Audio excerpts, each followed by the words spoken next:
Sou Stephanie Habrich, criadora do Jornal Joca e também personagem de São Paulo.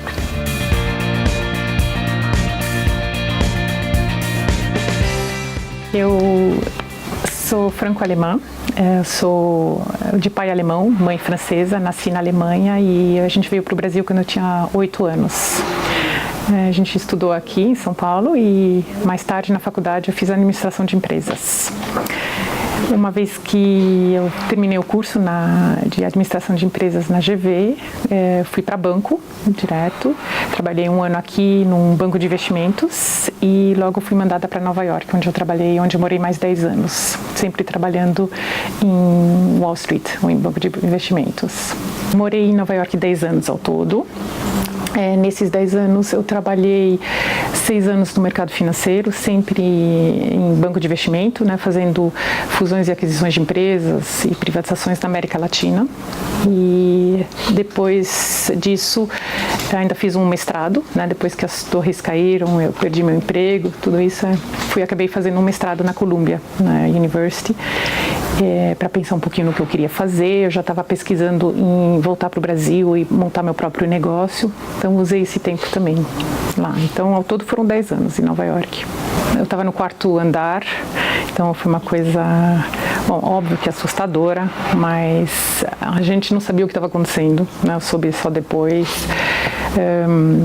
Estava esperando ver as pessoas saíram rapidinho, a gente saiu também. Esperei entrar de volta, pensei que eu ia poder trabalhar de volta. Foi quando entrou o 2º avião e aí falei, não, deve ser sério. E o impacto é grande, óbvio. Eu sempre falo que o mais incrível é que as torres caíram numa terça e na sexta-feira a gente já estava trabalhando. Isso eu sempre acho assim incrível, é uma coisa que me marcou muito, porque as empresas nos Estados Unidos, as grandes empresas têm lugares de contingência, se acontece alguma coisa grave, uma catástrofe natural, alguma coisa, eles têm. Então, eles mandavam a gente, já tinham tudo esquematizado, mandavam a gente de New Jersey para New Jersey, de Manhattan para New Jersey, tinha um transporte, lá se entrava num galpão, tinha talvez 500 computadores, o meu devia ser talvez o M66, você sentava lá e tinha todos os arquivos, tudo pronto, como se nada tivesse acontecido, Tinha massagista à disposição, tinha terapeuta à disposição, ou seja, uma estrutura, que é isso, a cidade que nunca para, Nova York. Então, 2 dias depois a gente já estava funcionando de novo, com toda a estrutura. Eu lembro que eu fiquei 2 dias, você fica meio enclausurada, para cair a ficha, mas você saía bastante, não era Nova York tinha ficado totalmente silenciosa, porque não acontecia mais nada, não entrava avião, não saía no avião, então foi uma cidade que sempre tem barulho, à noite você não consegue dormir por causa do barulho, é uma cidade silenciosa, todo mundo junto nas praças, todo mundo amigos, irmãos, então foi um tempo especial, diferente.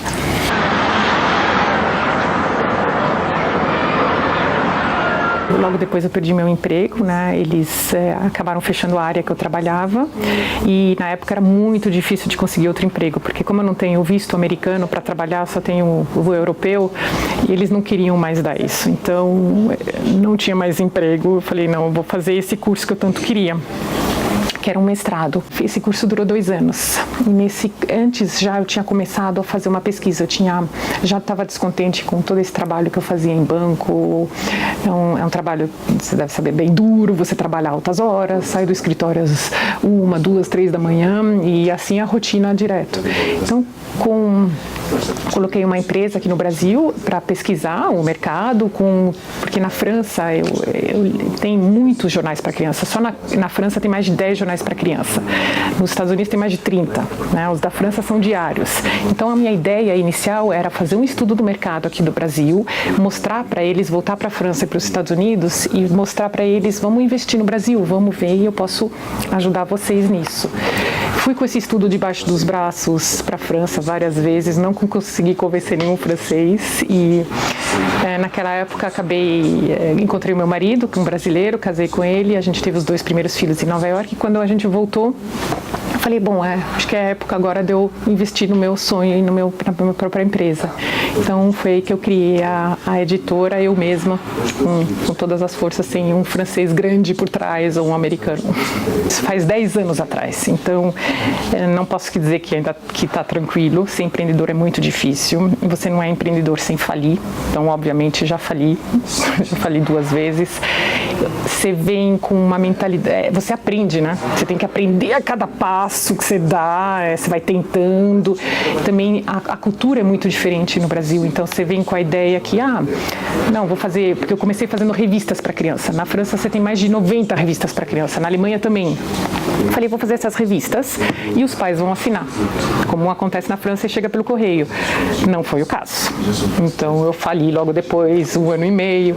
Aí com toda a minha bagagem que eu tenho no mercado financeiro, eu levantei recursos e consegui mais um aporte. E aí eu recomecei. Mas é assim, é levantar, né? É toda hora muita luta.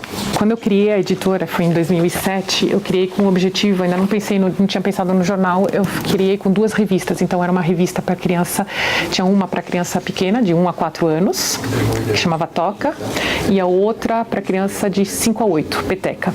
Então são revistas, de novo, como a gente encontra na Europa, aqui eles até chamavam de livrinho, pela diferença, então não era em papel, mas era um papel mais forte, dentro a gente explicava de onde vem a farinha, de onde vem a areia, tinha historinhas, tinha receitas, tinha história em quadrinho, então, e era por assinatura também.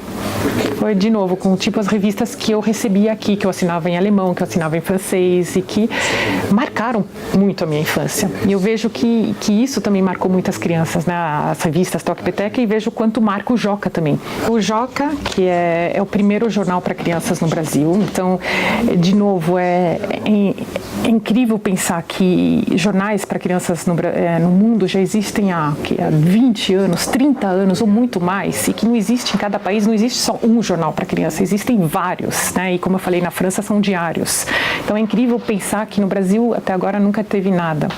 Então, ao mesmo tempo que é muito interessante você tentar entrar nesse mercado no Brasil, é também muito difícil, porque além de você propor um novo produto, você também está tentando mudar uma cultura. Então você está também, ao mesmo tempo, convencendo pessoas de um produto que eles nunca ouviram falar e que eles nunca precisaram. Então, como que você convence as pessoas, né?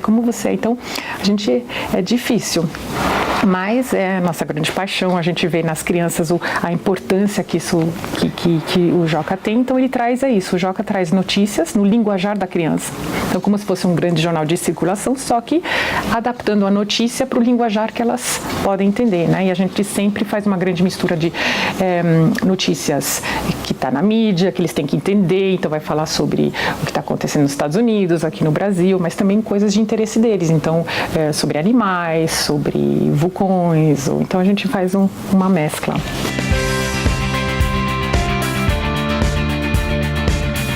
A gente lê muito jornal, a gente faz reuniões de pauta, a gente também tem, além de jornalista, a gente tem pedagogos, então a gente discute, não pode passar um erro, isso daqui a gente faz muito cuidado, a gente nunca coloca opinião, então a gente toma muito cuidado para não tomar uma posição, então sempre que a gente tem alguma coisa, um artigo que é mais de debate, mais crítico, a gente sempre põe as 2 opiniões, né? Tem um grupo de pessoas que pensa assim, outro grupo de pessoas que pensam assim. E que é isso que eu acho que a gente está fazendo, dando ferramentas para cada criança formar a sua própria opinião, que eu acho que é o mais importante, né? A gente tem hoje aproximadamente 15 pessoas, é uma equipe ainda pequena, mas quer dizer, pequena e grande ao mesmo tempo. E, bom, a gente tem uns 4 jornalistas, a gente tem 2 revisores, as crianças sempre falam assim, nossa, revisor, né? Porque eu sempre pergunto, quantas vezes vocês revisam as provas de vocês, né? Você fala, uma. Eu falei, não, a gente revisa umas 20 vezes, e tem revisor não só de ortografia, tem revisor também de coerência, ver se a matéria é verdadeira, se não é, se todas as datas estão certas, se todos os nomes. Então, é um cuidado extremo, né? A gente fala um pouco que é que nem uma família, porque são todas pessoas que têm um objetivo, que não é só o trabalho por trás, trabalho, né? Que eu acho que é um pouco o que aconteceu comigo também, né? Eu acho que eu estava no mundo de Wall Street, onde eu ganhava muito bem, mas não via sentido, né? Hoje eu não ganho nada, mas você tá vendo na tua frente, as crianças você está vendo o impacto que você tem em mudar uma geração. Então, acho que as pessoas que estão aqui pensam todas do mesmo jeito. Então, viram uma família, assim. O jornal impresso é quinzenal e o jornal online é diário. Então, as crianças podem ler diariamente notícias no online. E sempre com o protagonismo das crianças. Então, não adianta fazer um jornal onde não tem envolvimento das crianças. Então, toda semana a gente está presente nas escolas, ou a gente convida aqui crianças para fazer as matérias, para trabalhar como editor-chefe, para dar as pautas. Então, a gente trabalha com elas.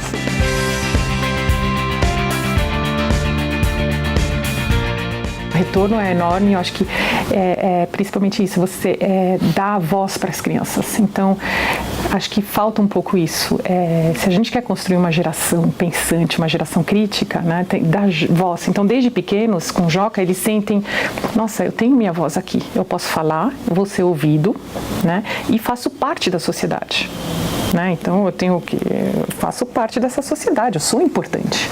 Por enquanto, a gente faz todo o nosso esforço aqui internamente para a gente conseguir doar para alguma dessas escolas públicas, mas só para ter uma ideia, a gente recebe em média 4 ou mais e-mails por semana de escolas públicas pedindo para doação de jocas, né?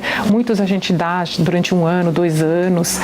A gente dá porque a gente vê a diferença enorme que tem. E eu vejo em escolas, acontecem às vezes uns absurdos, assim, de arrepiar. Então você vê que as professoras e até as pessoas de limpeza se juntam, dão um pouco do seu dinheirinho para poder fazer a assinatura do Joca para os alunos. Então isso daqui é de arrepiar, né?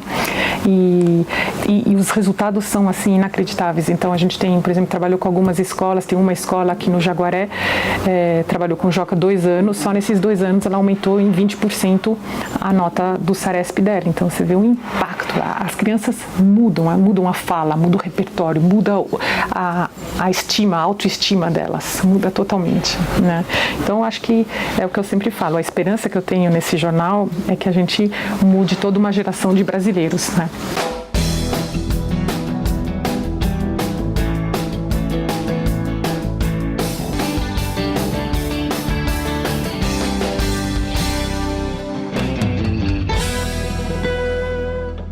O Joca vai até uns 14, 15 anos por aí, a gente já está com outro produto que a gente está para lançar até os 18, mas aí não é impresso, aí é só realmente no online, que é outra coisa, mas o impresso é muito importante, mas muito.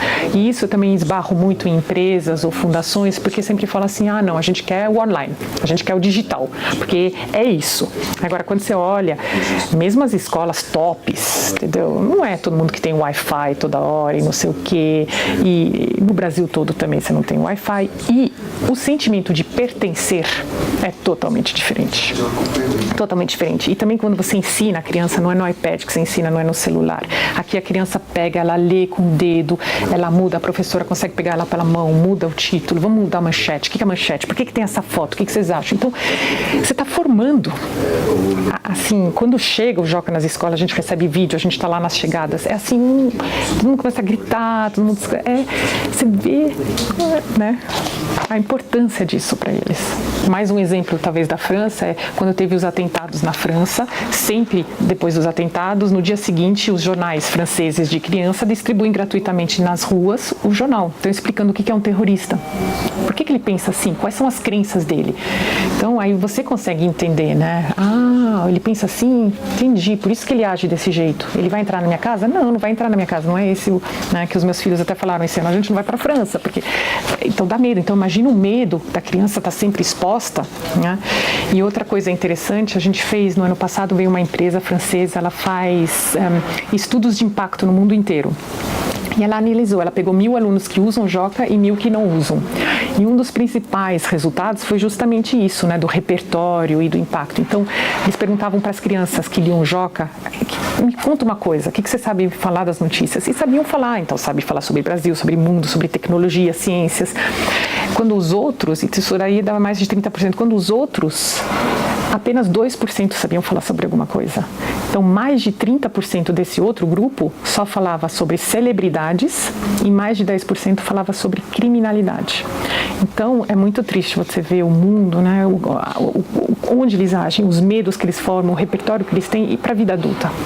A aceitação é muito grande. Então, voltando para os Estados Unidos, se dentre tem mais de 30 jornais para as crianças, por exemplo, um dos jornais, Time for Kids, tem mais de 3 milhões de assinantes. Então, outro, New Zealand, está presente em 70% das escolas. Então, eu não sei, é difícil explicar para mim, porque é um negócio tão óbvio, né? Se você eu falo sempre que é um pouco a ponte entre o mundo e a escola, né? Se você está na escola aprendendo as coisas que você precisa saber na tua vida adulta, como que você não está ligando com o mundo real seu? Então é muito mais também interessante você, para as crianças, a leitura, né? É muito mais interessante você aprender matemática, entender a porcentagem e lendo o que está acontecendo. O desemprego no Brasil cresceu em 12%. Agora eu entendo o que é esses 12%, né? Então fica mais interessante. E a mesma coisa com o desenvolvimento da leitura. Então uma criança que tem dificuldade de leitura, que está começando a leitura e tudo isso, lê um livro que está 300 páginas e ela não consegue chegar até o final desse livro, então um jornal é muito menor. Você tem pouco, você lê rapidinho e assuntos que te interessam, porque você viu o teu pai ouvindo falar, você viu o professor falando, os amigos, então você quer saber do assunto, você quer falar. Tanto é que nessa mesma pesquisa que foi feita com a empresa francesa, demonstra que 80% das crianças que leem Joca comentam com os pais. Tem criança que fala assim, olha, sou o melhor amigo do meu pai agora, a gente senta, fala, conversa. E tem o contrário também, muito em escolas públicas, que eu já ouvi falar assim, pai vindo e falando, nossa, meu filho leu Joca para mim, eu entendi o impeachment por causa do meu filho. Então, é o que você tá, né, o impacto que você está fazendo. E outro impacto muito importante é você ver o quanto elas leem e elas tomam atitude. Então, por exemplo, há um ano atrás, quando a gente falava muito dos refugiados sírios, né, teve muita matéria sobre refugiados sírios, de repente eu recebo umas cartas de crianças que falam assim, a gente leu as matérias, era uma escola pequena no interior. A gente recebeu as matérias, ficamos muito impressionados, nossos alunos fizeram brechó com as roupas deles, levantaram R$300 e deram para os refugiados de São Paulo. Então, o que você fez com essas crianças? Crianças que estavam no mundinho delas de celebridade, que eu falei para vocês, de violência, hoje ela sabe que existem outros países, que existe um país que se chama Síria, nesse país tem guerra e que tem crianças da idade deles sofrendo muito mais ou sofrendo que nem isso. Então, eles tomaram uma atitude, escreveram as cartas, deram dinheiro. Então, eu não me preocupo nunca mais com crianças assim, porque é esse tipo de líder que eu quero no futuro, né? Que são crianças que não vão estar na rua manifestando, não, eles vão estar tomando uma ação e transformando. Outra ação que eu também achei incrível, tinha uma matéria sobre crianças, que o Brasil está se tornando um país onde existem muitas crianças obesas, que não fazem exercício. As escolas começaram a fazer torneios, né, de Olimpíadas. Ou outra também, a gente escreveu uma matéria aqui sobre, teve uma menina síria que escreveu um diário dela em Alepo. Ela morou 5 anos em Alepo, teve toda essa, e ela tem 12 anos, e escreveu um diário, como se fosse aquele diário da Anne Frank. E ele só existia em francês. Eu li o livro e escrevi uma resenha, tudo. A gente recebeu 200 cartinhas de crianças pedindo a tradução do livro. Então, olha o que, né? Crianças que falam, mas o que é essa criança em Alepo? Não, eu quero ler, eu quero saber o que aconteceu com ela e tudo. Então você vê o engajamento, né? Assim, é o protagonismo. É esses líderes que a gente quer, né? Como eu não queria colocar propaganda, anúncios, eu teria que estar 100% me sustentando por assinaturas, né? Então ele funciona por assinatura. A criança recebe no nome dela o jornal.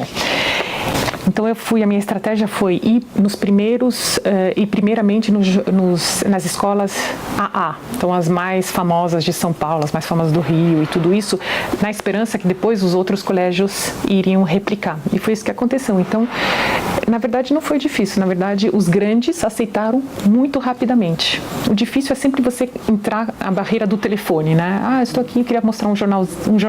Jornal, tá? A gente liga outra vez. Mas uma vez que você tem isso, cara a cara com a pessoa e mostra o jornal, é 100% de adesão.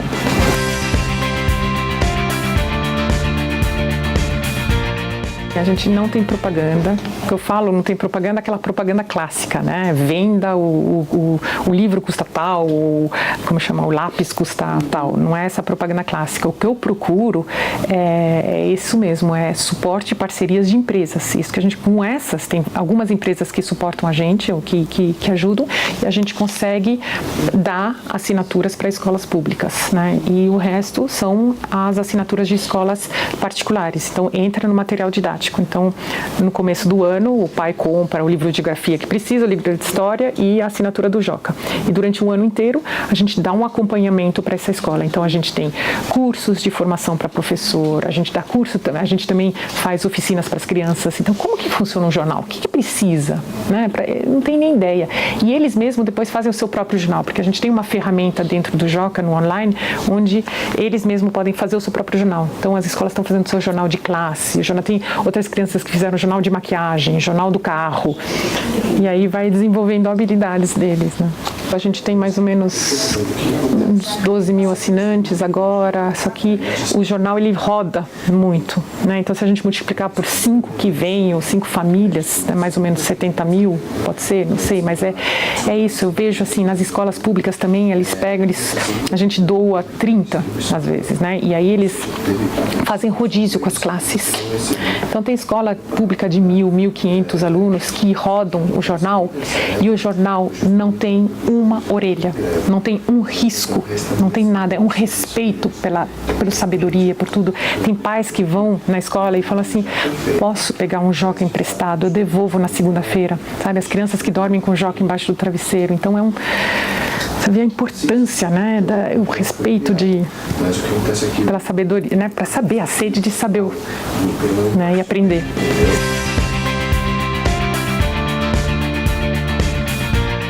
Junto com a assinatura, a criança tem acesso ao impresso, a assinatura, online, e tem todo esse suporte de professor também. Então, a gente tem guias para cada ano que o professor está.